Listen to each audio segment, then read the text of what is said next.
Okay, so this is my first video that I'm making of this nature.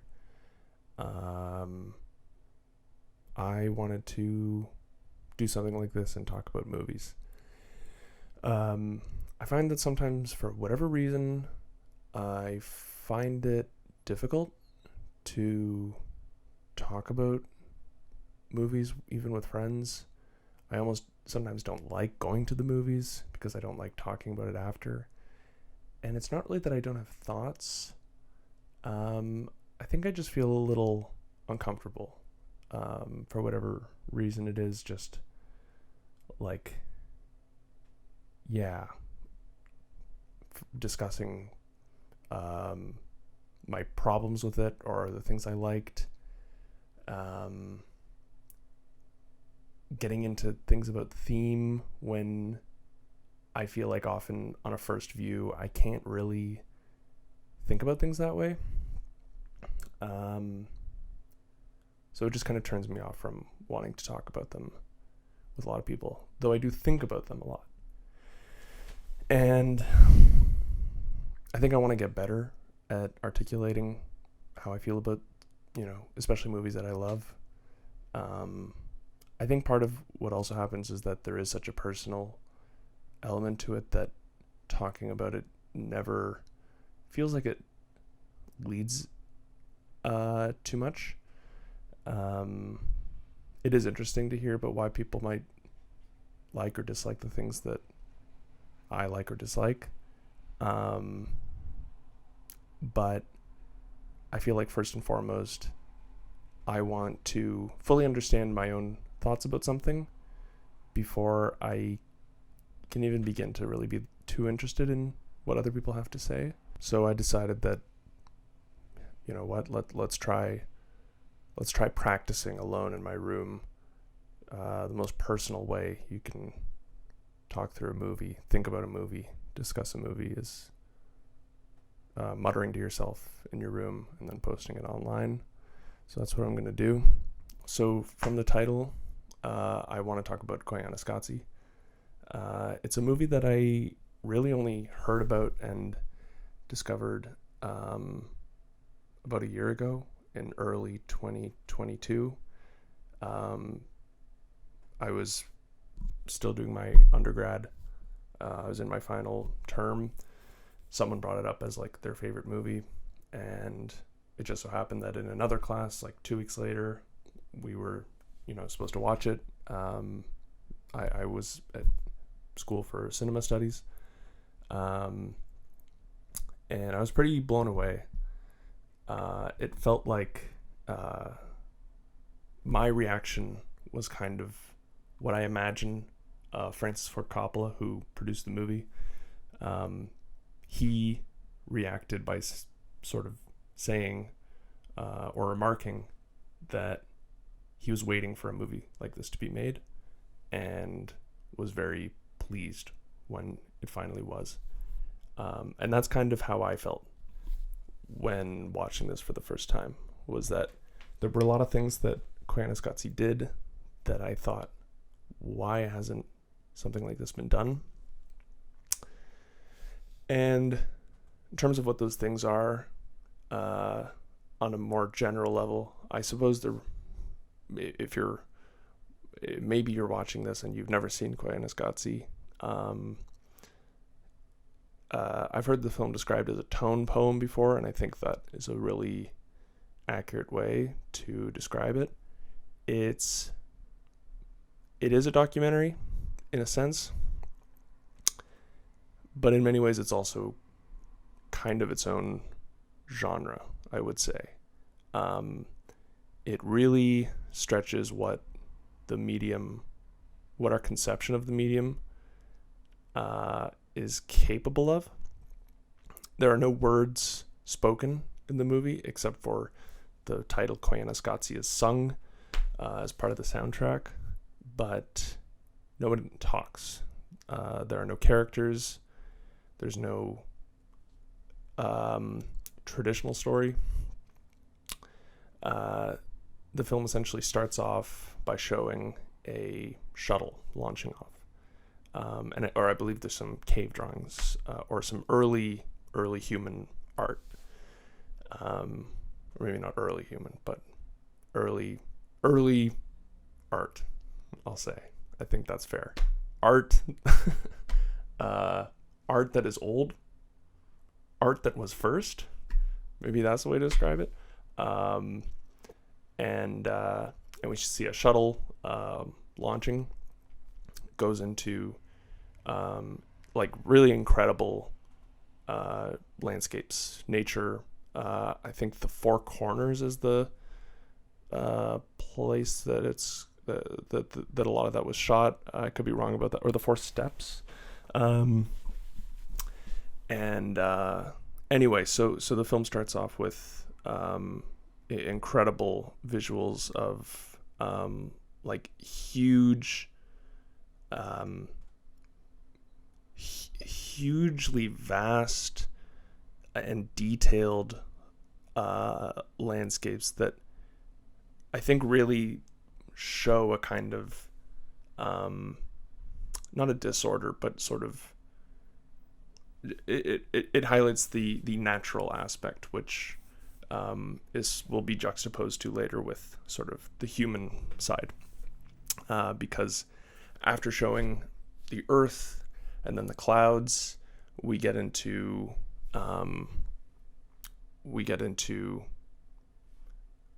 machinery, essentially, and we're seeing massive trucks and machinery of different kinds. I'm not an engineer. I don't really know what those things are, but we see them really manipulating the landscape that we just saw as this kind of pure, untouched thing. And from there we get, I think, a little bit more zoomed into looking at a city, looking at traffic, looking at intersections, looking inside buildings, and the way people interact with each other within like a train station. And a lot of this is sped up to like partly have a comical effect, but also just partly show like the scale, I think, of how many people there fucking are in like a major city in America or any other, city of, there's obviously much bigger cities than cities in America, but just the scale and the amount of space that we take up. And all this is cut to a score by Philip Glass, who's a contemporary American composer, probably like in his work outside of film, like one of the more, maybe the most famous, like pure classical composers, and obviously has done a lot of work in film. This, I believe, was his first time doing film, which he was reluctant to, but was convinced in the end. And I think something that really pushed him towards wanting to do this was the way that the visuals and audio in this movie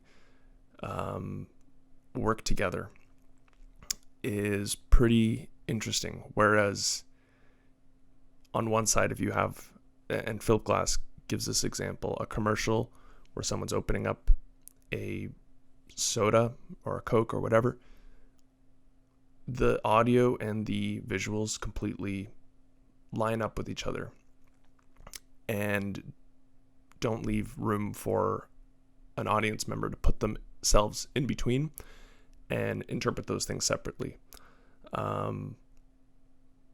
Koyaanisqatsi does not do this. Koyaanisqatsi has its own full symphony. You could potentially argue that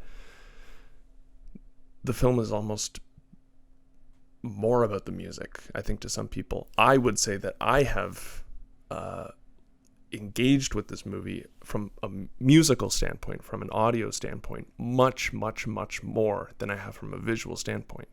I've watched the film many times. I've probably watched it like 6 or 7 times. But I have listened to the score 100 times, maybe probably more.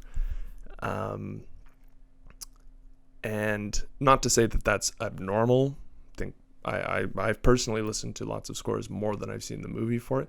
But I think what happens, there is a sort of dissonance between, even though the two work together very well, the film allows for such a personal inserting. You're not led anywhere. I don't really think. I think some people come out of it with still very strong opinions about what they think the film's about. And I would say I personally do have strong opinions, but I think the film just really allows for highly, highly personal interpretations of what's going on to take place, which is partly why I wanted to make this one like the first thing that I ever try where I talk about a movie and talk about my feelings of it. Because I would like to get to movies that I love and talk about them in a more critical sense. And I do have, things in that regard that I want to talk about for Koyaanisqatsi. But the element that I'm sort of most interested in with Koyaanisqatsi is that personal journey that it takes you on. A lot of aspects of Koyaanisqatsi resemble a thing called slow cinema, which is kind of a nebulous term. There's no pure idea, a pure genre or pure style or pure exact example of slow cinema. I think the best example I could probably come up with is there's a movie called Logistics, which was more of a sort of installation than or video art than a commercial feature film, because it is, I think, I might be wrong about this, I believe it's 35 days long, so I believe it's the longest movie ever made. And I have not seen it. I've seen parts of it, but basically the idea about that movie is that it's showing the process of shipping from one side of the world to another. I believe from America to China, or potentially the other way around. I'm not too sure, but I'm the kind of freak that if I could get my hands on that full thing, I probably would try and watch it. I admit not necessarily sitting down and paying attention to nothing but that, but I would definitely want to have that on. There is something very comforting about that kind of aesthetic for me. I don't know why, like road trip sort of vibes, even though I'm sure from day 9 until day 27 is probably just open sea. But anyway, all that is just to say, as an example of slow cinema really is less about the images than it is about the viewer's personal experience watching them and looking at them. There's a kind of meditative aspect to participating in slow cinema, and slow cinema often revolves around themes and imagery that revolve around environment and the space you're in, and feeling that environment. There are no, cuts or flashing images to distract you, to hold on to your attention. You are kind of left alone with your thoughts about what is happening in front of you. And Koyaanisqatsi, I think, is a beautiful example of that. And I think it's something that the director, Godfrey Reggio, completely realizes is like the point. Where he knows that some people are going to come out of it thinking that this is a film about like the toxic spread of technology into like a natural environment with images like this, of these power towers, I don't know what they're called, spread throughout what looks like the American South deserts.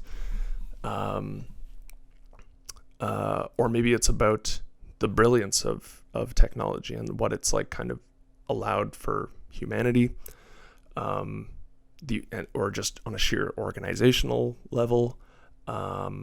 Is it about people being the problem? People sort of invading, like a parasite, invading the planet and taking it over and doing something horrible with it. Is the movie just bad? Is the movie just a piece of shit? Godfrey was, like, I think, super aware that with a movie like this, it is completely, like, in the eye of the beholder, whether it's about anything. So I think this connection with slow cinema is really cool. But I wouldn't say that it's like it's not slow cinema. That I think is the interesting thing. And that's something I noticed on, like, my rewatch, is that there's no specific thesis with the film. I don't think it's meant to get across a particular argument of any kind. And something that's kind of changed in my viewing of it is the way technology is seen and the way humanity is seen. I think when I first saw it, I thought, like, oh yeah, humans suck. Like, this is great. I love this. But I think that the more that I see especially the transition from nature to sort of the Anthropocene, the human-made world, when we get into that, we're looking at machinery and then, you know, later on traffic and these, like, in scale wise, just these things that are almost just as impressive in a way as the landscape that was just shown before it. And I realized that I think there's actually a lot more respect that the film gives these systems than maybe I realized before. But I think all of that is just to sort of point out the interpretive power of this film. My point before was that this is not slow cinema. There are aspects of slow cinema. There are certainly shots that go on much longer than, like, average shot length for normal, certainly a normal film, but that are more on par with the things you would maybe typically see in slow cinema. But the film is also riddled with, like, really quick cuts, really fast montages, especially when we get to, you know, my personal probably favorite cut in the film, and I think most people's, the hot dogs going through the meat grinding tubes, cut into people going up the escalator at, like, an enormously stupid rate. Just the amount of people going is insane. From then on, we get into this, like, really, really high-paced, energetic montage, which is nothing like slow cinema. But at the same time, I think it is still trying to do a similar thing, where it's still trying to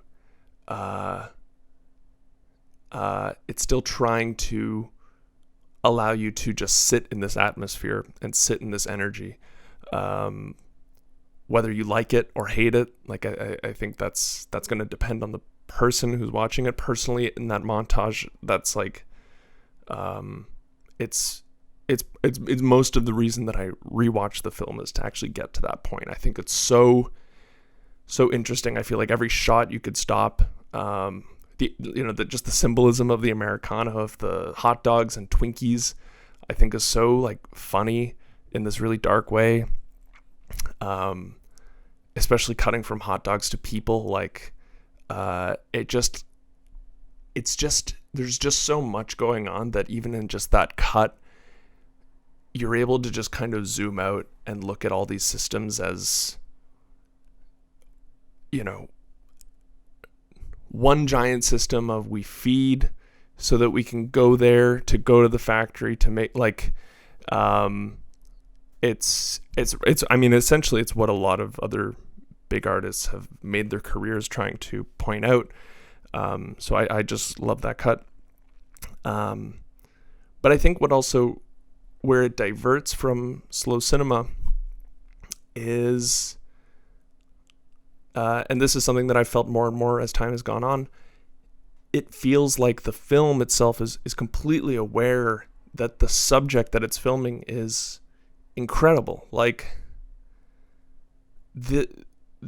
like I said, the not just the natural landscapes, which I think it obviously has tremendous respect for, but I think there is respect for the things that humanity has been able to do, regardless of your feelings about them.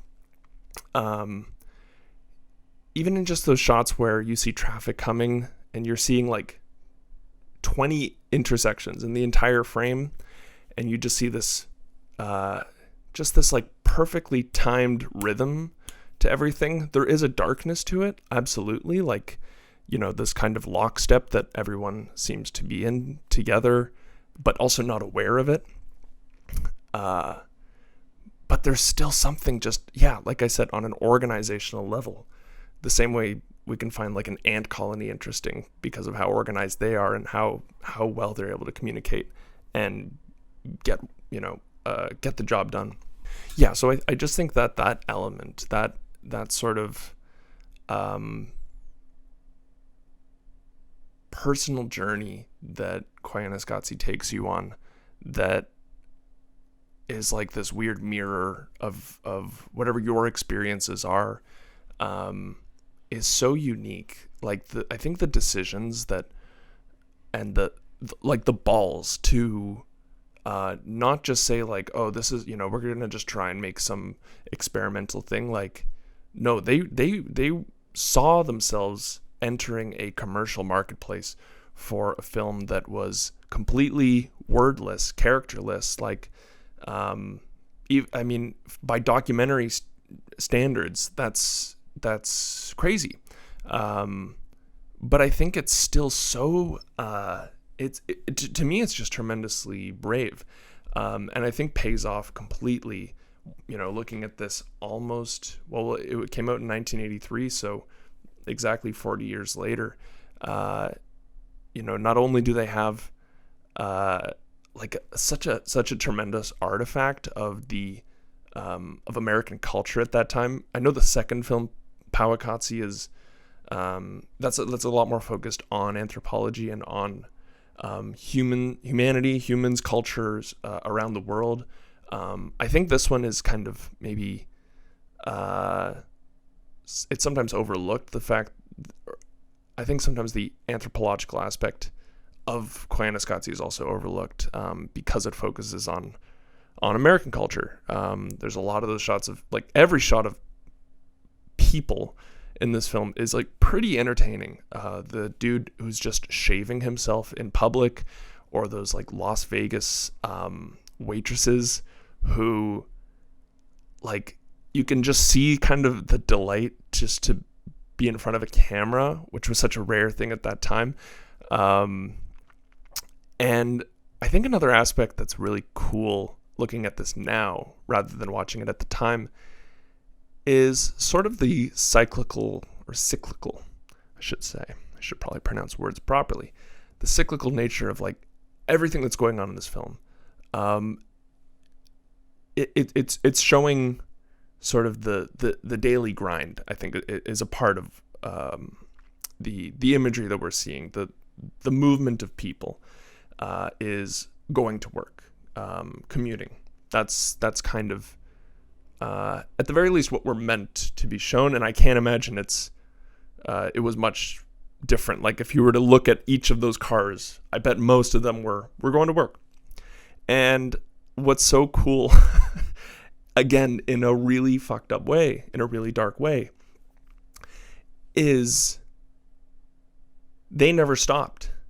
Those people who had no idea that they were being filmed at that time, because think about the amount of, for a lot of those shots, traffic is being filmed so fast that it's just a red light, a red streak that goes across the screen.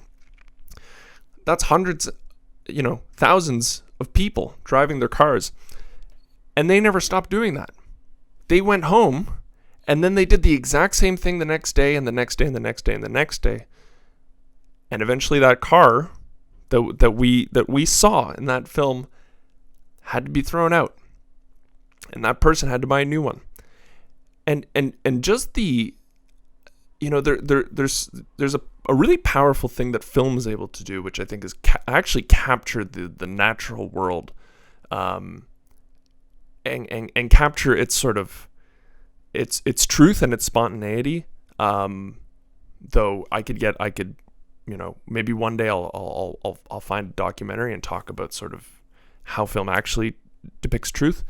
And it is more complicated, and I do like thinking about that. But to put it simply, if I'm filming a shot and it's by a window and a fly goes on that window, that has happened and has been talked about a lot in I think starting in the 60s and stuff. Boy, maybe that makes no sense. I should know more what I'm talking about there. That's an example of me being asleep in one of my classes. I remember there was a fly on a window, and it was like a whole point of discussion. Don't remember the film. Don't remember why. But I think it was all about how film was able to capture the natural world. And there are real world, even though film is a, lie most of the time, film is able to capture reality in a certain way. And I think the reality that Koyaanisqatsi is able to capture, as sort of, it's just by chance. It was just that one day they decided to shoot, but that had been happening for, infinity. Like there is just something, the way that they were able to film Earth, film America, film life and reality was so like incredible to me when I first saw it. It felt like, this is back to the feeling of feeling like I had been waiting for this to happen, because calling this a documentary feels weird, even though it's probably the most accurate representation of life and reality as I've ever seen, even though it's comical at times. Life isn't sped up 1,000 times. But I still think that it is a perfect representation of, oh man, I'm getting lost in the sauce here.